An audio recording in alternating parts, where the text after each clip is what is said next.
Շնորհակալություն, ուզում եմ նաև մեր երիտասարդներից ներողություն խնդրել, որ այստեղ ականատես են լինում հատկապես երիտասարդ կանանց անբռնազբոս վարքագծին ու խորհուրդ եմ տալիս ֆրակցիաների ղեկավարներին զբաղվել իրենց ֆրակցիայի անդամների բաց թողած դաստիարակությամբ եւ այստեղ նման վարքագիծ չդրսևորեն։ Բայց դե Աննա Մկրտչյանը մեծ հաշվով իրենց երգը երգված է եւ իրենք էլ գիտեն, որ այն աստիճան գիտեն, որ անհույս է, որ անգամ երևի չեն էլ մասնակցելու ընտրություններին կամ միգուցե թասիպի կընկնեն կմասնակցեն եւ գոնե այտենց 1.5% ձայն կփոշիացնեն։ Դուք իդեպ մի 6-7% փոշիացնելու հավանականություն եք, բայց ավելի մոտ եք անցողի քշեմին։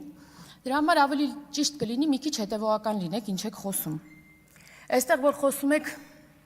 չգիտեմ ինչեր ուտելուց էիք խոսում, ճիշտ կլինի Տիկին Խերանյանն էր ասում, ճիշտ կլինի Ռոբերտ Քոչյանի կերասներից խոսեք։ Ասենք ֆիզիկապես կուկուռուզնիկի շենք է կերել։ 10 քաղաքացու գլուխ է կերել Երևանի կենտրոնում։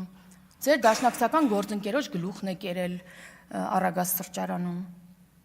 Կամ այդ որ դպրոցներ է կառուցել, ինչի ենք մենք 300 դպրոց կառուցում։ Հետո էլի ենք 300 դպրոց կառուցելու։ Հետո էլի ենք կառուցելու, այնքան միջև դպրոցներ կառուցվեն Հայաստանի Հանրապետությունում։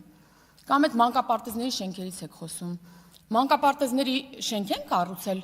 Դրա համար երեխեքը հերթի մեջ ծնված օրվանից պետքա գրանցես, որ հերթը գա, որ երեխան գնա մանկապարտեզ։ Որտեւ ինչպես վերջերս թիվ էի հիշում, բայց այսքան չէ, մոտ 100 մենակ մանկապարտեզ մասնավորեցվել է Երևանում։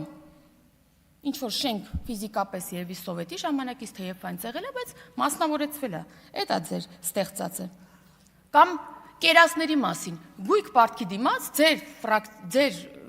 ֆրակցիայի առաջին համարը Ռոբերտ Քոչյանը տվել է Ռուսաստանի Դաշնությանը։ Այդ ուժեղ առաջնորդը այնքան ուժ չի ունեցել, որ այն մարդը ում հետ քիմիա ունի Վլադիմիր Պուտինը։ Ասենք Օրինակ Վիետնամը, օրինակ այդքան երևի ուժեղ ղեկավար ունեցել էր, որ մոտավորապես 4 միլիարդ պարտքը ջրվեց Վիետնամի, իսկ 100 միլիոնը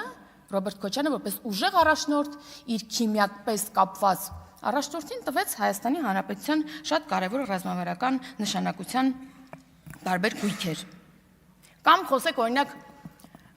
պաշտոնական թվերով շուրջ 200-250 հազար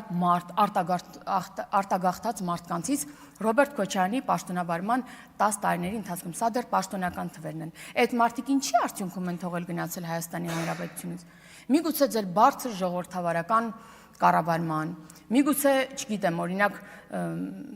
բիզնեսի զարգացման, քաղաքացիների, ամեն մեկը մի պատճառով թողել գնացել է։ Դրանից խոսեք, հետո նոր ուժեղության մասին խոսեք։ Կամ որ ասում եք բանը,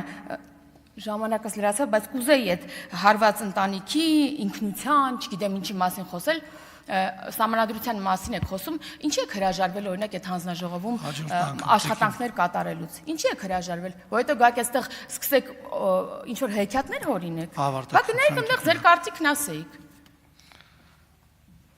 Հայկ Կոնջորյան